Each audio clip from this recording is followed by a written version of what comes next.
Bienvenue.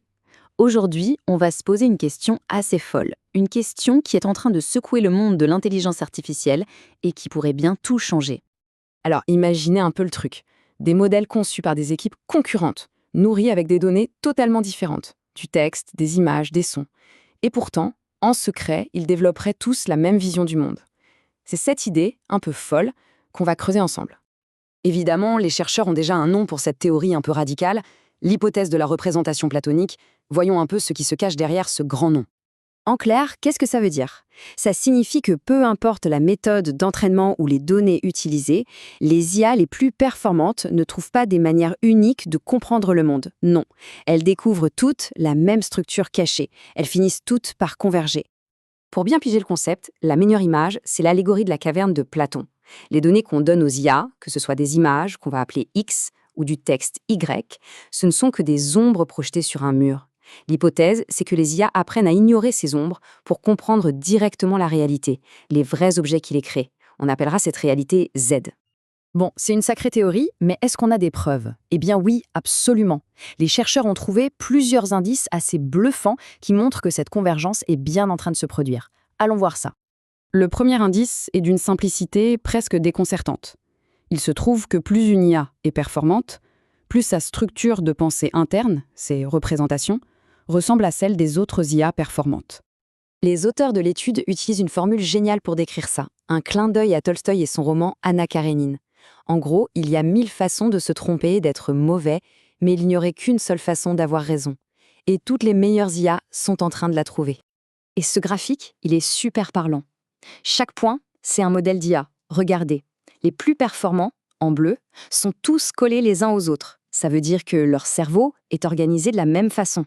Par contre, les modèles plus faibles, en rouge, sont éparpillés. La performance mène à l'uniformité. Ok, mais accrochez-vous parce que ça devient encore plus étrange.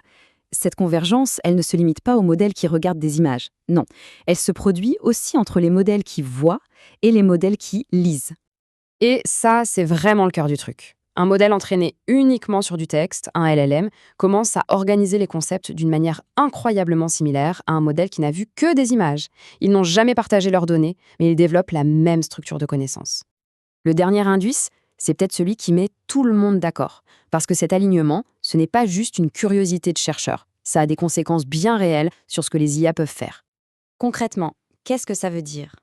Eh bien, si on mesure à quel point un modèle de langage pense comme un modèle de vision, on peut prédire s'il sera bon pour du raisonnement de sens commun, avec des tests comme ELASWAG, ou même s'il sera bon pour résoudre des problèmes de maths, comme ceux du test GSM 8K. C'est la preuve que cet alignement n'est pas un hasard, c'est le signe d'une intelligence plus générale, plus robuste. Du coup, la question qui brûle les lèvres, c'est pourquoi? Quel est le moteur qui pousse toutes ces IA si différentes au départ vers la même destination? Les chercheurs avancent 3 hypothèses principales.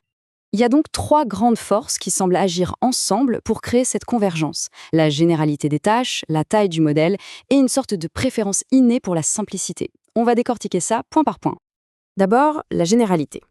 Imaginez que chaque nouvelle tâche à accomplir est une contrainte supplémentaire. Si un modèle ne doit faire qu'une seule chose, il y a plein de solutions possibles. Mais s'il doit en faire des milliers, l'ensemble des solutions qui marchent pour tout devient minuscule. Et tous les modèles sont poussés vers la même solution unique. Deuxième raison, la taille, la capacité du modèle. Les petits modèles, ils peuvent rester coincés dans des solutions pas trop mal, des solutions locales. Mais les modèles gigantesques qu'on a aujourd'hui, ils ont la capacité d'explorer un paysage de solutions bien plus vaste. Du coup, ils ont beaucoup plus de chances de trouver la solution optimale que tout le monde recherche. Et enfin, la troisième raison, le biais de simplicité. C'est un peu comme si le rasoir d'Occam était intégré directement dans l'architecture des IA. Face à des milliers de manières complexes de résoudre un problème, elles vont naturellement préférer la plus simple.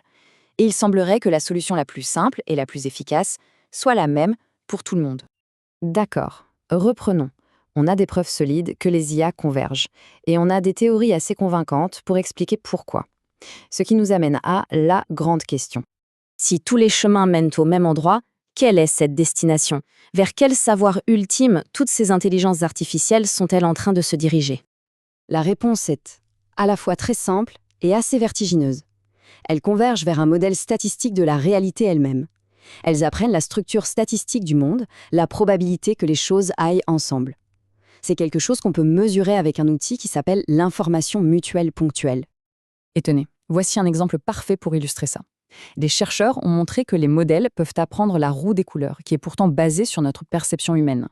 Comment? Un modèle de langage l'a apprise simplement en voyant que les mots orange et rouge apparaissent souvent ensemble dans les textes.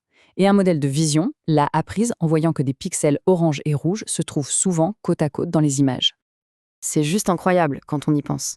Sans rien connaître à la physique de la lumière ou à la biologie de l'œil, juste en observant des statistiques, les deux ont reconstruit une carte des couleurs qui correspond à la nôtre. Ils ont en quelque sorte découvert l'idée de la couleur. Et tout ça nous laisse avec une dernière pensée, une question un peu provocatrice. Si toutes les IA du monde sont en train de construire en silence une carte unique et partagée de la réalité, une carte basée sur les données qu'on leur donne, la question qu'on doit se poser est: de quelle réalité s'agira-t-il? Et qui décide ce qu'on met sur cette carte?